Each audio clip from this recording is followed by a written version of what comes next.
Undisputed 4, or as we call it, Booyka Undisputed, is the number 4 in this series, which started as a different movie with Ving Rhames and Wesley Snipes, directed and written by Walter Hill. It was a prison movie. It was about proper boxing. I was involved in this one, and then I was involved in the number 2 and number 3, and obviously I love this project, and that's why I wanted to do number 4.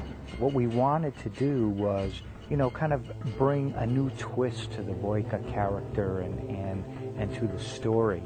And that was one of the elements of the script that was just so amazing, because you still have this Booyka character that all us fans love, but this story is layered with a story about redemption and forgiveness, and Booyka goes into his character to a much deeper and darker place than he has ever gone before. And where we find him in this film, he's more religious than ever, I would say. And he's a very complex character, actually, which I really enjoy about him. He's, you know, he's a religious guy, but he's got this fury within him, this darkness inside of him, which probably he can tap into that as a fighter. And that's one of the reasons why he's, you know, one of the best fighters on the planet, because he's got this thing within him that's quite dark, and he can channel that in the ring. But I think in his personal life, this is something that has brought him no end of trouble. You know, this is the reason why he's in prison in Undisputed 2. And in this film, he goes to church, he donates a lot of his money to the church. He's doing everything that he can to become a better person in the eyes of God. Yuri. He's basically trying to save himself so that he has a place in heaven. But also, he harbours this dream of being the world's most complete fighter, that he wants to be a champion. So when that opportunity comes, and he believes that this is a gift from God, he has a chance to prove to the world that he can be a champion. And he harnesses this darkness within him. It actually gets him in trouble again. At the end of Undisputed 3, Booyka, you know, finally got his chance at freedom. You know, he escaped with his life intact and was going to pursue his dream. And that's kind of where we pick up Undisputed 4, where we see Booyka finally going to the big leagues, as we say. We follow his manager, and he finally gets him the fight of a lifetime, where tournament scouts are going to be coming to see his fight and to analyze his abilities and see whether or not he's worth taking up to, you know, the European Divisional Championships. And there, Booyka gets in the ring, and he gives it everything he's got. But an unfortunate accident in the ring causes the death of the fighter across from him. And this sends Booyka spiraling down emotionally, looking for peace and comfort in his own mind. And the guilt of having killed somebody leads him on a mission to find the fighter's wife. I think what makes Undisputed 4 different than the other two is the story is a little bit more wide open. You're not confined into a prison, into a cell. We've now taken Booyka and taken him out of that environment. And yet in doing so, we still kept him sort of chained, because we explored not the physical prison that Booyka had always been in before. Now it's more about, you know, the internal prison he has locked himself in. It's finding the balance of giving the audience what they expect from the previous films, but yet taking Booyka on a different journey, a place that we haven't seen him. And still keeping him Booyka, you know. We don't want to change him too much. I think people love the character because he doesn't take any shit, and he's kind of gruff, and, you know, he's always in a bad mood, he never smiles.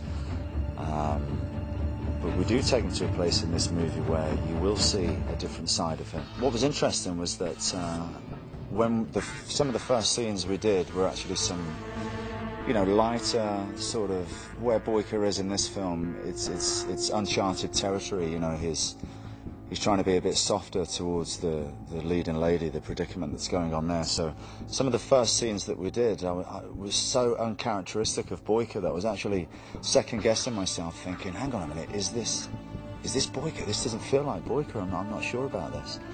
And then of course wasn't long after that where we did a scene which was like real Bójka, you know, the anger came out and it was like, yeah, okay, there's Bójka, we've got him.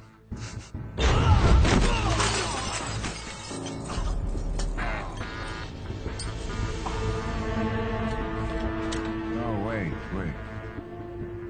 I thought I told you to leave this town. I don't give a shit what you said. How did I come up with the accent for Bójka? It's a bit of a funny story, I guess. Everybody always asks me that question, and it was kind of easy, to be honest. I'm a big Sylvester Stallone fan, so obviously I've watched Rambo 3 quite a few times. And the bad guy in Rambo 3, I always remembered his voice. Who is this John Rambo? And so when I started thinking about Yuri Bójka, I couldn't stop thinking about this guy from Rambo 3. I forget the actor's name. Good actor. And he just had this thing in his voice where he spoke like this. That's nice.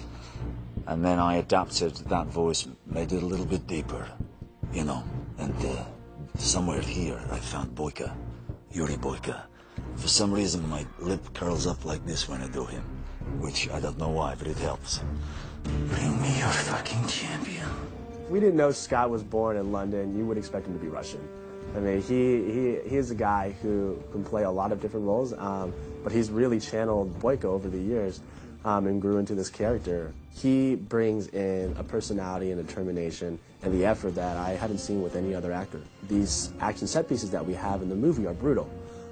So a guy who spends tirelessly in the gym 24/7 training, and when he gets on set, I mean, he puts everything on the line. That's why our sequences look so unbelievable, because they're real. You know, the sweat that you see, the blood that you see, I mean, a lot of that is just Scott putting everything into every shot that he has. The action sequences excite me the most to shoot, but it's not an excitement of, oh, I can't wait to do that. I actually dread the action sequences because I know how much pressure I put on myself to not only done what I've done before, but to raise the bar. And when you've done things that people consider to be, I guess, you know, pretty high up there, raising the bar is not easy. You just got to get it into your head so that when they say action, you're not thinking, what's the next move? It just, you're not thinking, it's happening. Because, you know, you do it so quickly that you can't actually think about it. It just has to be a reactive thing. So repetition, repetition, repetition. You just go over the fights again and again and again until it's natural. And that's martial arts. I've been a big fan of the Undisputed movies since I saw Undisputed 2. So what attracted me was Undisputed 2 and 3. I mean, I love those movies. And actually my dream project was to one day make a movie like Undisputed. It's easy to work with Scott Adkins. I mean, especially for the fights. You need to find something in the story that makes each fight unique. For example, the fight with Victor, the husband that Bójka accidentally kills. That fight needed to have a bit more of a drama in it. I mean, you wanted to feel, for example, Victor, you wanted to feel that he's a nice guy, he's more like a sport guy. And Bójka is also a sport guy, but he's more like in this fight he's more the evil guy, like he just wants to get to his goal, you know. Obviously Victor also wants it, but Bójka wants it more, and he don't really care what happens, he just go for it. When you see the end product, when you see the fight scenes edited together, and that's the most exciting part.